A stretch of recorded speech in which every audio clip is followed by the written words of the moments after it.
Good morning, good morning, good morning. Dito naman tayo ngayon sa another episode. Salamat ka pala sa inyong suporta sa akin. Walang sawang suporta. Dito ako ngayon sa CR namin. Yung CR namin, hindi pa tapos eh.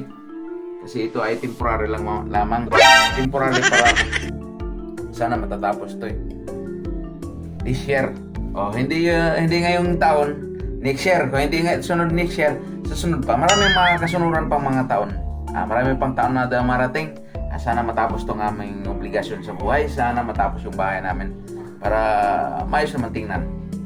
Dito ako si Arbay. Ipatuloy ko muna yung gagawin ko. Ugali ng tao hindi makapareha din eh.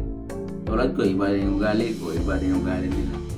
Habang ako'y nagtitinda ng saging, kailangan talaga pag namimili ng saging, pisil ng saging, yung saging naman talaga pag pinisil-pisil, mangingitim yan pag hindi nabinta. Pagdating ng hapon, hindi na nabinta, nangingitim yan eh. Kailangan ang saging, may bibinta yan lalo pag hinog na overripe. Kailangan yan dispose na agad. Kasi yung saging, yung pininda namin is perishable goods. So, kailangan mabinta na kagad yan. Iba naman kasi, yung mga kadalasan yung mga customer, pisil ng saging. Sabi ko sa kanila na, ate, sir, huwag nang masyado pisilin yan kasi pag na pisil yung saging, maninigas yan eh. Ang saging kasi pag napipisil-pisil, ano yan eh, lalo na pag malalaking saging, yung ganito kalaki yung saging, yung bagong pitas or bagong tiba, yung tiba tanim no. Yung latunan kasi mula pagtanim, maabot ng 12 months na munga na yan eh. Isang taon lang yan eh, yung latundan. Meron kasing lupay na mataba. Pag namunga yan, talagang mataba yung saging, ganito kalaki yan eh. Sobrang laki yung saging na yan. Lalo pag nagigigil yung mga customer, lalo yung mga lalaki, yung mga babae. Pag sabihin pa nila nga, ay kuya, ang laki ng saging mo. Sabi ko, malaki naman talaga saging ko te. Sabi ko, ayun nga lang, huwag mo siya masyadong pisilin te, parang gigil ka eh.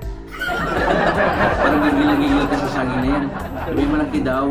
Lalo pag yung mga siguro, mga byuda or wala silang asawa or yung asawa na sa abroad. Isang bisis na nagtinda ko ng sudo sa ibang kabilang pabahay. Sabi na, ay, ang laki ng saging.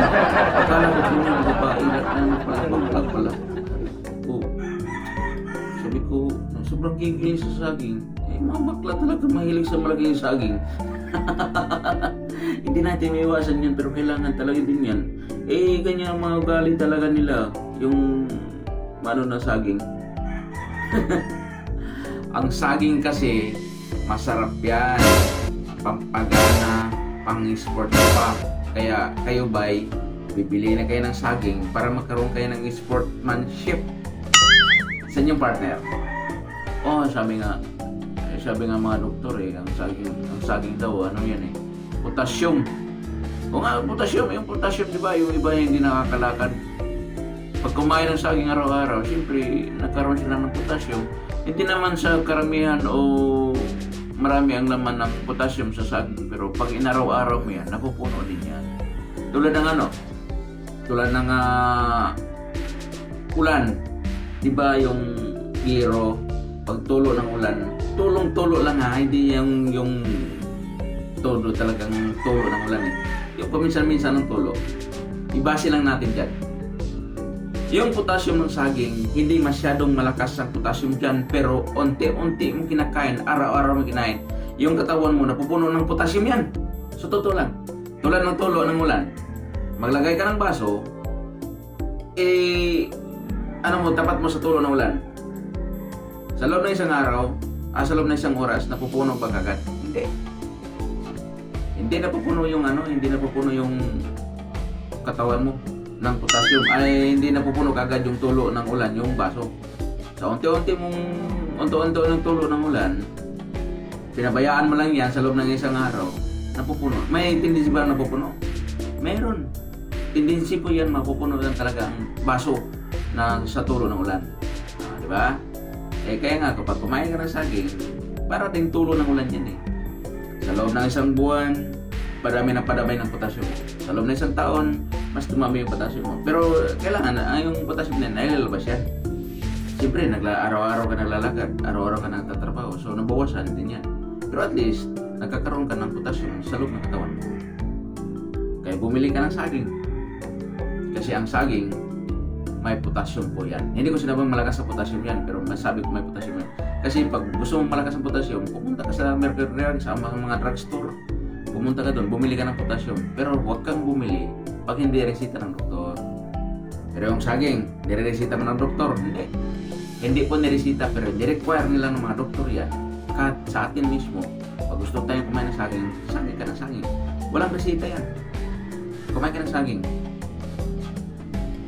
Isa pa, yung benepisyo ng saging, yung latundan. Pag nagtatay ka, kumain ka ng saging latundan. Diba, yung pupo mo tumitigas yan. Nakikita mo yung effect kasi ng saging na latundan. Sa lakatan naman, yung hindi nakadumi, bumili ka ng lakatan. Pero magkaso lang nga lang, may kalamahalan yung lakatan. Dahil yung lakatan parang tawag nila sa mga consumer ko pang mayaman yan Pero malaking benepisyo ng lakatan yan lahat ng advertise na nalalagay sa yung Cerelac, ang picture doon, Cerelac ha, yung picture doon, nakalagay doon, lakatan. Maraming vitamina din ang makukuha sa saging. Saba. Sabi nila, pag hindi ka, sinong doktor nagsasabi niya ang saba, pag nahirapan ka rin dumimi, saba ka every morning.